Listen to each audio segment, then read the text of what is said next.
Hey everybody, it's Jason Blaha here, and I was just finishing up my cooking for one of my meals for the day. Actually, this is almost kind of a snack I'm just working in my feed window. It is some pan-fried tofu.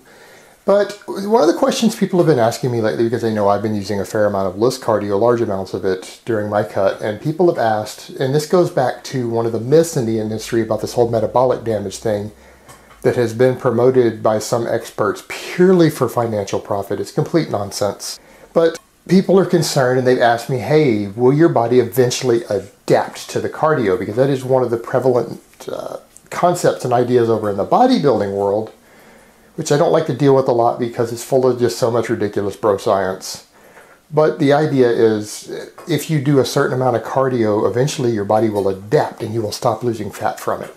Now let's look at this for a minute. Now obviously we know that there are some adaptations and variations of what happens in the human body in terms of things like thyroid output and hormones that can be affected through caloric deficit or doing very long extended amounts of cardio and things while in a calorie deficit that can shift metabolic rate. But these are very, very small. You're not going to be able to change your metabolism even if you did this for a year.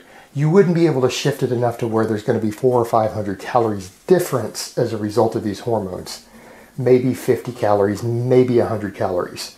So in theory, if you were to come in and be in a calorie deficit and you were to burn 500 calories every single day doing low intensity cardio, yeah, your metabolism might slow down over the course of 6 months or a year through things like T4 to T3 conversion rates being reduced that will lower your total metabolic rate by maybe 50 calories, and in some extreme cases, maybe as much as 100 calories per day.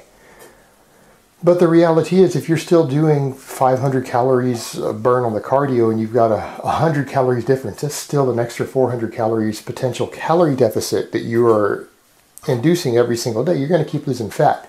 Now, one of the things people point out, and you guys know I've discussed this in everything from my metabolic derangement videos to videos about swooshes and water retention seeming to stall fat loss when in reality you're actually losing fat and just holding water for a little while. And that is where you get this myth from. That is where the myth comes from, is because people will be losing weight. They'll add in a bunch of cardio, say an hour of cardio a day, and they'll lose weight for a few weeks very consistently. I mean, they'll add in that hour of cardio, they'll drop a pound, maybe a pound and a half of body weight.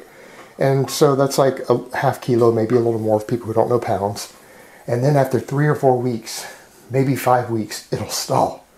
And the idea comes that, oh, we've adapted to the cardio. Well, cardio is still going to burn calories. It requires energy. You cannot break the laws of thermodynamics. Moving a big 180-pound heavy body and getting its heart rate up and moving its legs against resistance for an hour will burn calories. It cannot be changed. The laws of physics do not allow for it to not burn a reasonably significant amount of calories, even if you have zero thyroid function. If your thyroid has been physically removed and your metabolism is slow as can be possible medically, you're still going to burn a lot of calories doing that. It's unavoidable. It's basic physics. You can't violate that. And so what happens though is that it stalls, and it's because their stress levels are up. They've lost weight, things like their cortisol go up, their aldosterone levels shift, and their body tries to reach homeostasis and compensate. So it will try to hold on to water weight, and it will hold on to water weight till that cortisol balances back out. Sometimes it might take a week, 2 weeks, 3 weeks for those hormones to balance back out, and then they will start losing weight again.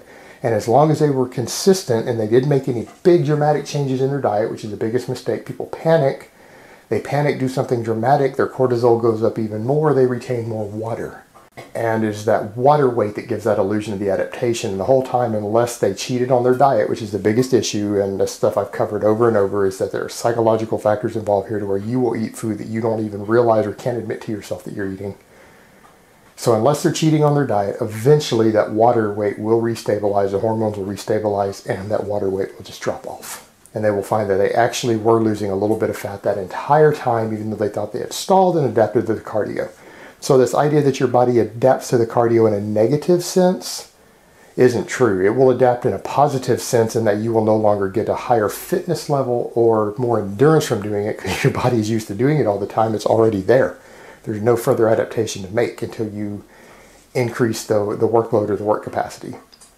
All right, guys, that's really all I have to say on that today. I hope it's been informative, and I will talk to you guys next time.